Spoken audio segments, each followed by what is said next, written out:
অতীতের মতোই ঐক্যবদ্ধ থাকবেন। এই সরকারকে আমরা সহযোগিতা করতে চাই, যেমন সত্য আবার মুক্ত গণতন্ত্র, পূর্ণ গণতন্ত্র প্রতিষ্ঠার জন্য যথাযথ পদক্ষেপ গ্রহণ করবেন, সেটিও আমরা আশা করি। আপনাদের সকলকে আন্তরিক ধন্যবাদ জানিয়ে, কৃতজ্ঞতা জানিয়ে আমি আমার কথা শেষ করছি। আল্লাহ হাফেজ। বাংলাদেশ জিন্দাবাদ, জাতীয়তাবাদী দল জিন্দাবাদ, দেশ নেত্রী বেগম খালেদা জিয়া জিন্দাবাদ, তারেক রহমান জিন্দাবাদ। সকলকে ধন্যবাদ।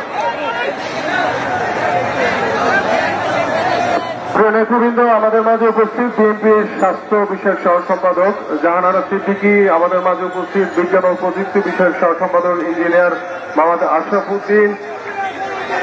এ পর্যায়ে বক্তব্য রাখবেন